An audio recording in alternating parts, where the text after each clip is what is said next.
My boss said follow the dress code exactly, no exceptions, so I did to the letter.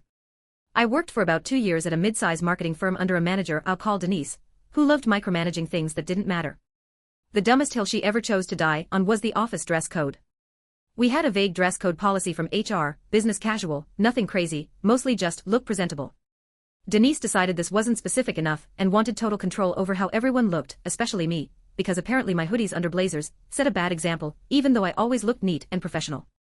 After I wore a slightly wrinkled button-up one day, she snapped in a team meeting and said, "From now on everyone follows the dress code exactly as written, no exceptions, no interpretations, I don't want to hear excuses." She then had HR send over the actual full written policy, which none of us had ever bothered to read in detail because it was 6 pages of legal-sounding fluff nobody thought applied literally. I read it. All 6 pages.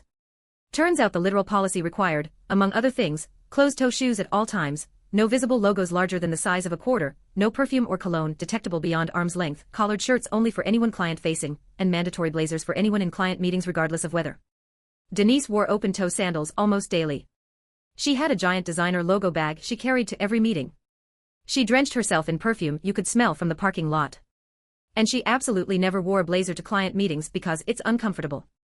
The next time she called me out for something minor, I calmly cited the exact policy section and asked if the same standard applied company-wide since she'd said, no exceptions, no interpretations. I then, very politely, listed her own violations back to her in front of 2 coworkers. She got flustered and said the rules were mainly for client-facing junior staff, which is not remotely what the written policy said, and not what she'd announced in the meeting. I told her I was just following her instructions exactly as given. HR ended up getting looped in because a couple other coworkers started citing the same policy back at her for their own petty grievances, and the whole thing became such a mess that HR quietly rewrote the dress code into something actually reasonable within a month. Denise stopped bringing up dress code entirely after that.